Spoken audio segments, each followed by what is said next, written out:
Shalom saudaraku yang dikasihi dan diberkati Tuhan. Selamat malam, salam sejahtera buat kita semuanya. Apa kabar saudara malam hari ini? Doa kami saudara selalu dalam keadaan yang luar biasa baik, tetap dalam penyertaan bahkan dalam pemeliharaan Tuhan yang hidup. Puji Tuhan, jumpa lagi dengan saat teduh dan doa sebelum tidur malam hari ini. Saat teduh malam hari ini berjudul Hidup dengan Kerendahan Hati. Dalam kitab Hakim-Hakim pasal yang keempat dan pasal yang kelima menuliskan tentang kepahlawanan dari orang yang bernama Yael.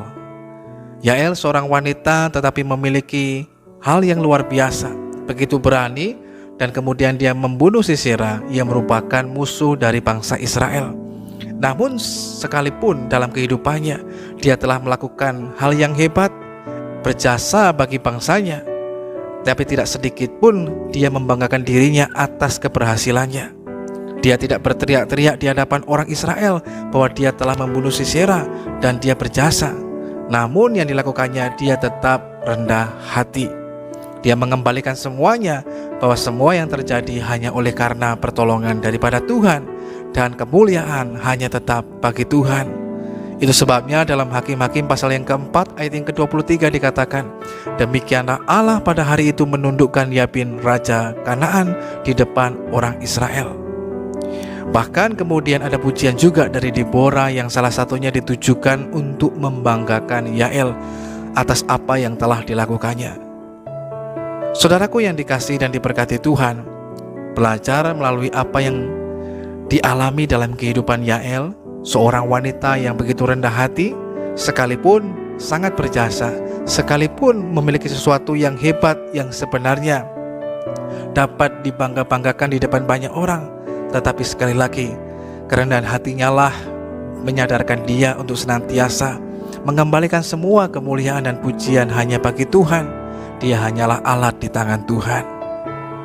Orang-orang yang memiliki kerendahan hati seperti halnya Yael adalah orang-orang yang dicari oleh Tuhan untuk menjadi alat bagi kemuliaannya.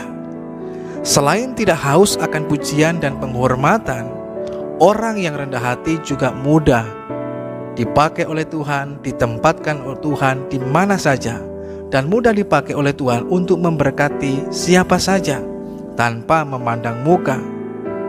Orang lain pun akan terbuka dan tidak akan menutup diri terhadap orang yang rendah hati.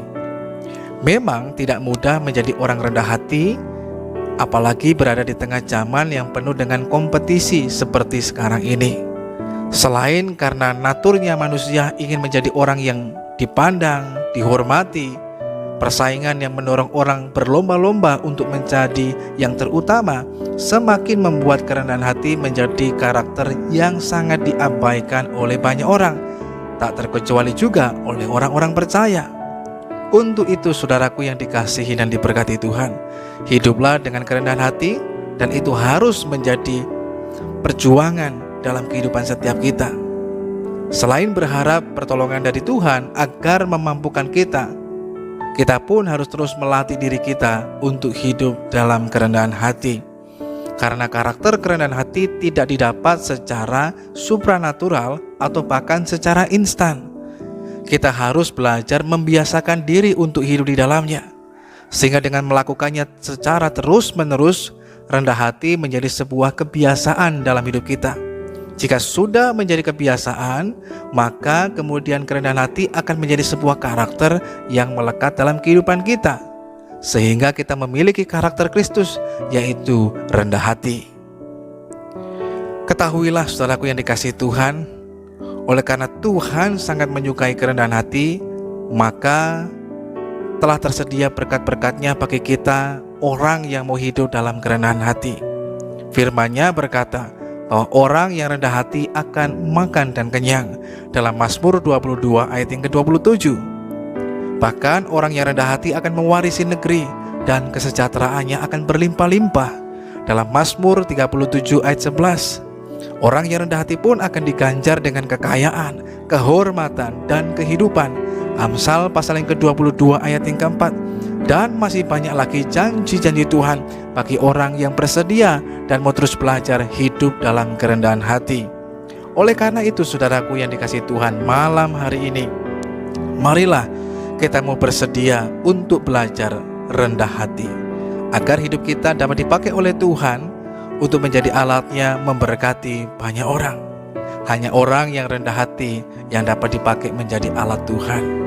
Kalau kita masih memiliki sikap tinggi hati, sombong, mari belajar tanggalkanlah. Dan kita mulai membiasakan diri untuk rendah hati, maka hal itu akan membawa kita memiliki karakter kerendahan hati yang dapat mempermuliakan nama Tuhan, tetapi juga menjadi berkat bagi banyak orang. Bahkan hidup kita pun boleh mengalami berkat yang luar biasa, diganjar dengan kekayaan, kehormatan, kehidupan yang berlimpah dalam Tuhan Yesus Kristus. Mari kita berdoa. Bapa Surgawi, kami mengucap syukur lagi kepadamu Tuhan buat kasih dan anugerah-Mu dalam kehidupan kami. Tuhan begitu baik. Malam hari ini kami telah mendengarkan firman-Mu, kami belajar dari Yael, agar dalam kehidupan kami tetap hidup dalam kerendahan hati. Kami sadar hal itu memang tidak mudah, tetapi kami belajar mematikan kedagingan kami, dan kami terus mau belajar tunduk dan taat pada firman-Mu. Itulah yang membuat kami menjadi orang yang hidup dalam kerendahan hati, sehingga melalui hidup kamilah kami dipakai menjadi alat di tangan Tuhan untuk mempermuliakan nama-Mu, tetapi juga menjadi berkat bagi banyak orang, sehingga melalui hidup kami Tuhan dipermuliakan, bahkan orang menjadi percaya kepada Tuhan. Malam hari ini kami menyerahkan kehidupan kami dalam tangan Tuhan. Tuhan kiranya menyatakan perlindungan, penyertaan, bahkan pertolongan-Mu atas kami semuanya. Terima kasih Tuhan yang baik. Di dalam nama Tuhan Yesus Kristus kami berdoa dan mengucap syukur lagi kepadamu Tuhan malam hari ini. Haleluya. Amin. Selama kita menjadikan ketenaran sebagai tujuan hidup kita, selama itu pula kita akan gagal menjadi rendah hati. Oleh karena itu, belajarlah tetap rendah hati, maka kita akan mewarisi negeri, kesejahteraan kita akan berlimpah-limpah, bahkan kita akan diberikan kekayaan, kehormatan, kehidupan, dan anugerahnya dilimpahkan bagi setiap kita. Selamat malam, Tuhan Yesus memberkati setiap kita.